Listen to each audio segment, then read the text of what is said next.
Hello friends, आज के video में हम जानेंगे घी के बारे में। और आयुर्वेदिक टेक्स्ट सुश्रुत संहिता में घी को शरीर के लिए बहुत ही पौष्टिक माना गया है। और आचार्य चार्वक का भी यही कहना है कि जब तक हम जी रहे हैं हमें घी का सेवन करते रहना चाहिए, चाहे उसके लिए हमें उधारी क्यों ना लेना पड़े। लेकिन पिछले कुछ सालों में हम भारतीयों ने घी का सेवन लगभग ना के बराबर ही कर दिया है। और अब पूरे दुनिया भर में घी का सेवन क्यों और कैसे बढ़ रहा है, चलिए समझते हैं। वीडियो को शुरू करने से पहले अगर आपने हमारे चैनल को सब्सक्राइब नहीं किया हो तो प्लीज कर लीजिए और साथ में बेल आइकन को भी क्लिक कीजिए। आयुर्वेदा में घी को सबसे प्रसिद्ध भोजन माना गया है और हम भारतीय तो घी का सेवन सदियों से करते आ रहे हैं। पर 1980 के दशक में अमेरिकन डाइटरी गाइडलाइन को पब्लिश किया गया, जिसके अनुसार हार्ट अटैक की समस्या को कम करने के लिए भोजन में फैट के सेवन को घटाने की सलाह दी गई, जिससे भोजन में कार्बोहाइड्रेट की मात्रा बढ़ गई। इसके कारण आने वाले सालों में मोटापे, डायबिटीज और हार्ट अटैक के केसेस घटने की जगह उल्टे बढ़ गए, क्योंकि गाइडलाइन के अनुसार फैट का कंजम्पशन कम कर दिया गया था। इसके चलते घी का सेवन और भी कम हो गया। और फिर एंट्री हुई सो कॉल्ड हेल्दी ऑयल्स की, जिस वजह से हमारे घरों में घी का इस्तेमाल लगभग बंद ही हो जाता है। हमारे डॉक्टर्स और डाइटिशियंस ने हमें घी का सेवन करने से मना कर दिया और हमारे मार्केट्स फीके, पोषण रहित और रिफाइंड ऑयल से भर गए। लेकिन अब जिस वेस्टर्न कंट्रीज के रिसर्च इंस्टीट्यूट और मेडिकल एसोसिएशंस ने घी को ये कहकर बदनाम किया कि इससे कोलेस्ट्रॉल बढ़ेगा, जिससे हार्ट के केसेस बढ़ेंगे, उन्हीं वेस्टर्न कंट्रीज में घी को एक प्रीमियम कुकिंग ऑयल या फिर क्लेरिफाइड बटर के नाम पे बेचा जा रहा है। और अब मॉडर्न रिसर्च हमें यह बताती है कि जिन रिफाइंड ऑयल्स के लिए हमने घी का सेवन बंद कर दिया था, वह रिफाइंड ऑयल्स हमारे सेहत के लिए कितना हानिकारक है और भारत में हार्ट अटैक का सबसे बड़ा कारण भी है। और वही रिसर्च घी को अब हेल्दीएस्ट फॉर्म ऑफ फैट बता रही है। और इसीलिए आज जैसे भारतीय मार्केट्स में ऑलिव ऑयल को एक प्रीमियम ऑयल माना जाता है, उसी तरह घी को यूएस में एक प्रीमियम कुकिंग ऑयल की तरह बेचा जाता है। तो घी में ऐसा क्या है जो घी को दूसरे रिफाइंड ऑयल से हेल्दी बनाता है? घी में सैचुरेटेड फैट्स तो होता है, पर एक अलग तरह का, जिससे शॉर्ट चेन फैटी एसिड कहा जाता है। और इसीलिए यह फैट दूसरे फैट की तरह, जिसे लॉन्ग चेन फैटी एसिड कहा जाता है, जो कि मीट और एनिमल प्रोडक्ट्स में होता है, उसकी तरह बॉडी में स्टोर नहीं होता, जिससे घी से मोटापा नहीं होता और कोलेस्ट्रॉल बढ़ता नहीं बल्कि कम हो जाता है। घी में कॉन्जुगेटेड लिनोलेनिक एसिड होता है, जो कि फैट सेल्स को श्रिंक करके नॉर्मल साइज में ले आता है। आपने मार्केट में देखा होगा कि CLA के कैप्सूल्स फैट लॉस के लिए बेचा जाता है। तो अब आप जानते हैं कि अगर आपको फैट लॉस करना है तो आपको घी का सेवन करना चाहिए। वैसे हमने एक शॉर्ट वीडियो इस पर भी बनाया है कि फैट का सेवन फैट को किस तरह से कम करता है। इसका लिंक मैं डिस्क्रिप्शन में डाल दूंगा। घी का स्मोक पॉइंट दूसरे ऑयल्स की तुलना में ज्यादा होता है। स्मोक पॉइंट वो टेम्परेचर है जिसके ऊपर ऑयल खराब होने लगता है, इसीलिए घी डीप फ्राई और कुकिंग के लिए बहुत ही अच्छा है। घी टाइप 2 डायबिटिक पेशेंट्स के लिए भी अच्छा है, क्योंकि आप जैसे जैसे घी अपने खाने में डालते हैं, वैसे आपके खाने का ग्लाइसेमिक इंडेक्स कम होते रहता है, जिससे खाने में जो कार्बोहाइड्रेट्स हैं वो बॉडी में जाकर शुगर धीरे रिलीज करता है। घी में ब्यूटरिक एसिड भी होता है, जो कि आपके गट हेल्थ के लिए बहुत ही अच्छा है और ये इंटेस्टाइन के म्यूकोजल लाइनिंग को भी हेल्दी रखता है, जिससे आपके पोषण का एब्जॉर्प्शन अच्छे से होता है। साथ में ब्यूटरिक एसिड से गट में इन्फ्लामेशन भी कम रहता है।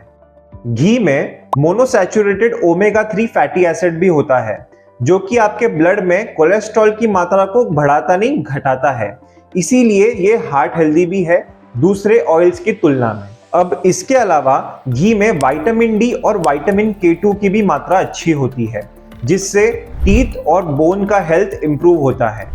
और विटामिन डी के और भी बहुत सारे फायदे हैं, जो हमने हमारे विटामिन डी वाले वीडियो में बताया हुआ है, जिसका लिंक मैं आपको डिस्क्रिप्शन में दे दूंगा।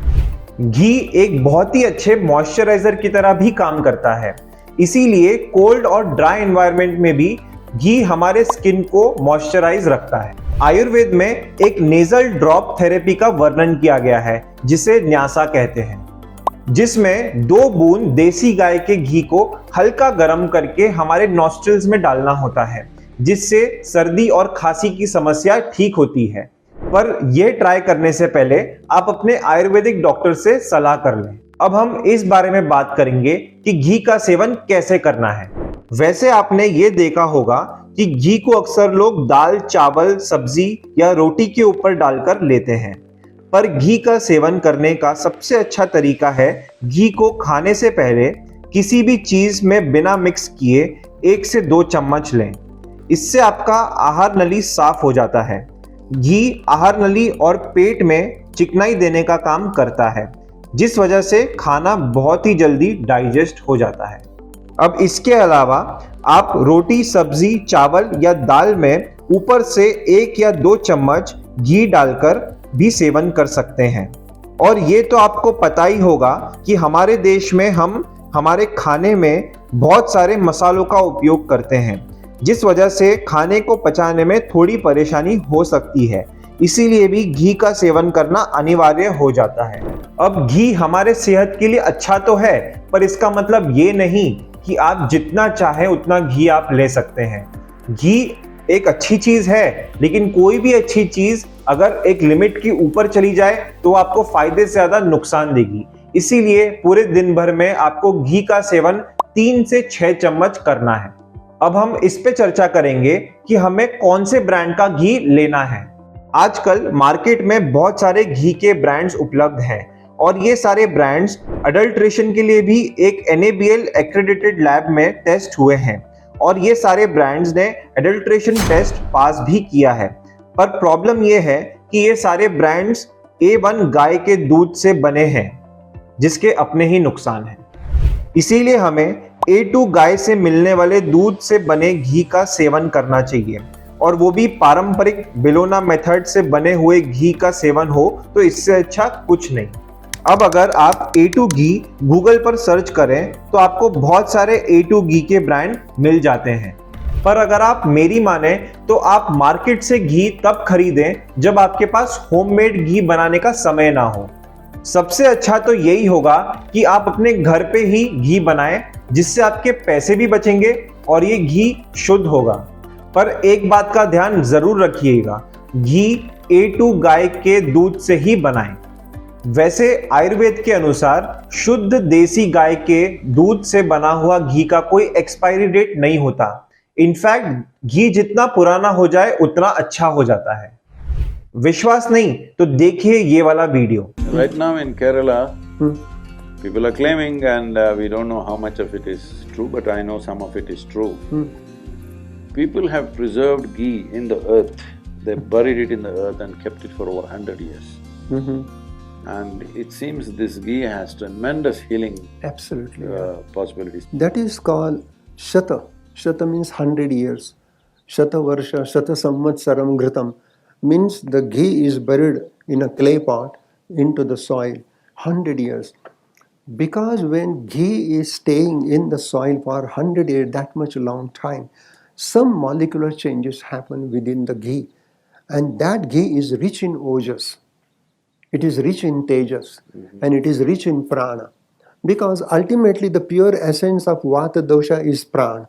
Pure essence of pitta is tejas, and kapha is ojas. And at cellular level, ojas, tejas, prana, they maintain cellular metabolic activity, cellular intelligence, and flow of communication. Prana is a flow of communication. So at cellular level, ojas, tejas, prana, they are operating and enhancing the cellular life. So this 100 years old ghee, Purana Ghritam, is the best medicine for eczema, psoriasis. Even if you take internally, it can heal peptic ulcer, ulcerative colitis, IBS, irritable bowel syndrome, many disorders, even autoimmune diseases. This Purana Ghritam is Sreshtam, Ojas Karam Param. So this promotes Ojas. So Ojas, Tejas, Prana, these are three important factors they maintain the life of a single cell. The single cell can live longer.